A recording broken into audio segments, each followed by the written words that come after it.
ಅಂದರೆ ಐಕ್ಯ ಮಂಟಪದ ಬಗ್ಗೆ ಹೇಳ್ತಾ ಇದ್ರೆ ಐಕ್ಯವಾದ ಸ್ಥಳ ಅಂತ.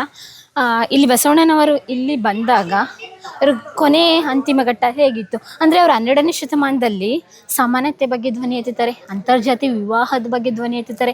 ಅವ್ರ ಪೊಸಿಷನ್ನೇ ಹೈ ಲೆವೆಲ್ ಇತ್ತು, ಮಂತ್ರಿ ಲೆವೆಲ್ ಇತ್ತು, ಸ್ಥಿತಿವಂತರು ಕೂಡ.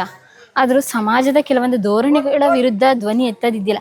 ಇವಾಗಲೂ ಅಕ್ಸೆಪ್ಟ್ ಮಾಡಲ್ಲ ಇದನ್ನೆಲ್ಲನೂ. ಆಗಿನ ಕಾಲಘಟ್ಟದಲ್ಲೇ ಇದು ಮಾಡ್ರೆ ಆಗ ಅವ್ರು ಎಷ್ಟು ನೋವುಗಳನ್ನ ಅನುಭವಿಸಿದ್ರು, ಸಾಕಷ್ಟು ನೋವುಗಳನ್ನು ಅನುಭವಿಸಿರ್ತಾರೆ.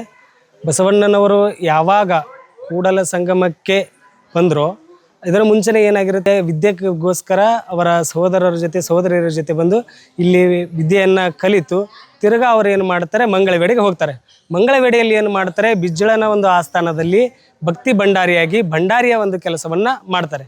ತದನಂತರ ಅವರು ಏನು ಮಾಡ್ತಾರೆ, ಸಾಮಾಜಿಕ ಒಂದು ಸೇವೆಗೋಸ್ಕರ ಸಮಾಜದಲ್ಲಿರುವಂತಹ ಅಸಮಾನತೆಯನ್ನು ಹೋಗಲಾಡಿಸಲು, ಅದೇ ರೀತಿಯಾಗಿ ಕಂದಾಚಾರಗಳನ್ನು ಹೋಗಲಾಡಿಸಲು, ಮೂಢನಂಬಿಕೆಗಳನ್ನು ಹೋಗಲಾಡಿಸಲು ವಚನ ಸಾಹಿತ್ಯದ ಮುಖಾಂತರ ಗಟ್ಟಿ ಧ್ವನಿಯನ್ನು ಅವರು ಯಾವಾಗ ಪ್ರೇರೇಪಿಸ್ತಾರೋ ಆವಾಗ ಒಂದಿಷ್ಟು ಪಟ್ಟಭದ್ರ ಹಿತಾಸಕ್ತಿಗಳು ಇವರ ಒಂದು ಏಳಿಗೆಯನ್ನು, ಇವರ ಒಂದು ನಡವಳಿಕೆಗಳನ್ನು ಸಹಿಸದೆ ಅವಾಗ ಏನು ಮಾಡ್ತಾರೆ, ಬಿಜ್ಜಳನ ಅರಸನ ಒಂದು ಕಿವಿ ಚುಚ್ಚುವಂಥ ಒಂದು ಕೆಲಸವನ್ನು ಕೂಡ ಮಾಡ್ತಾರೆ.